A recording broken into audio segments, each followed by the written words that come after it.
All right, today we're jumping into a really fascinating and super common class of medications, calcium channel blockers.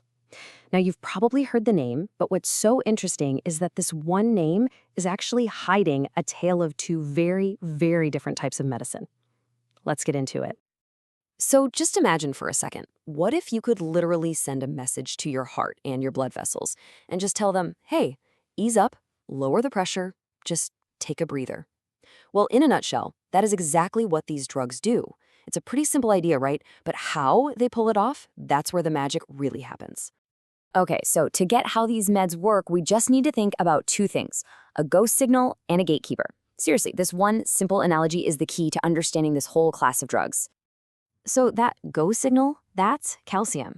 When calcium ions rush into the muscle cells in your heart or blood vessels, they basically yell, contract. The more calcium that gets in, the stronger that squeezes. Calcium channel blockers, or CCBs for short, are the gatekeepers. They basically stand at the door to the cell and control how much of that calcium is allowed to get inside. Let's just walk through it step by step. First, calcium floods in, signaling the muscle to squeeze. Everything tightens up. Then, the CCB shows up and starts blocking some of those gates, which, by the way, are technically called L-type channels. Since fewer of those go signals from calcium can get in, the muscle cell just can't contract as hard. And the result? Exactly what we wanted. Relaxation. Blood vessels open up, which lowers blood pressure, and the heart gets a much-needed break.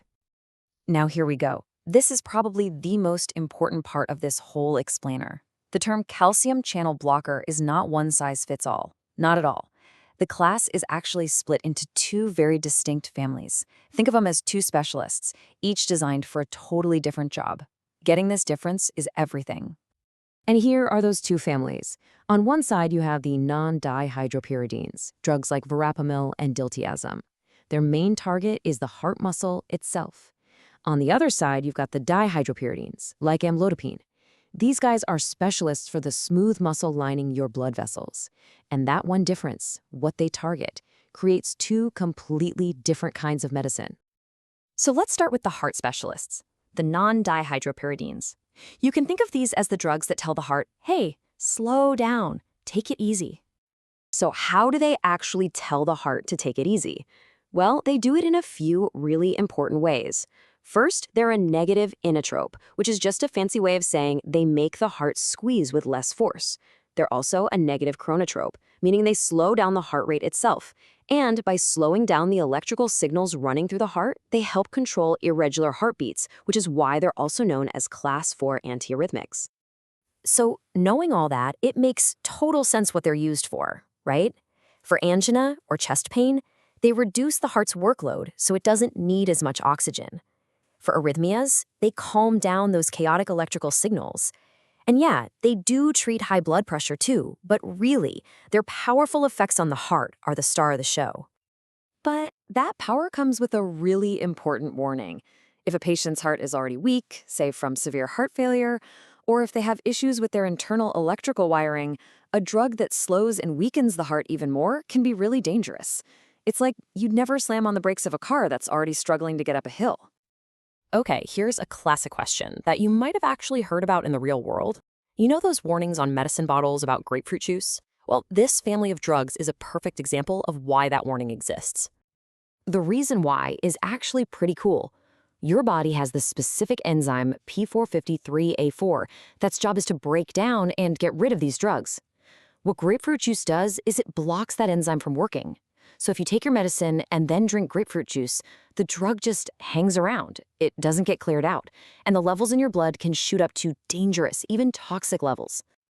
All right, let's switch gears and talk about the other side of the family, the dihydropyridines.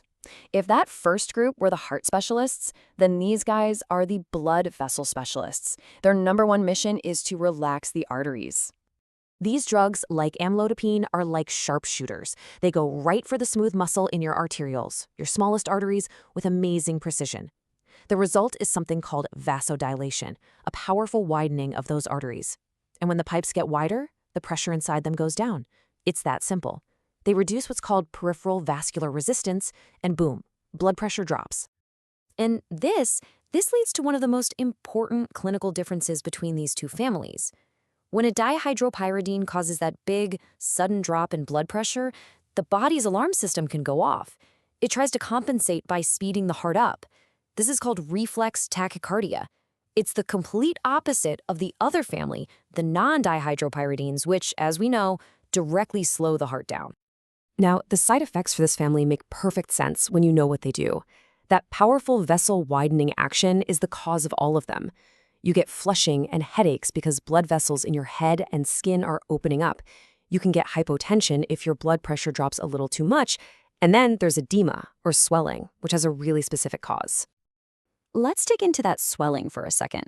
These drugs are great at relaxing the arteries that bring blood into your tissues, but they don't really affect the veins that carry it away. So you end up with a kind of pressure traffic jam. The pressure inside those tiny capillaries builds up, and it can actually cause fluid to leak out into the tissue around it. And that's what causes that classic swelling, especially down in the ankles. So let's pull all this back together. The main takeaway here, the big idea, is that choosing a calcium channel blocker isn't a random choice. It is all about picking the right specialist, the right tool for the right job.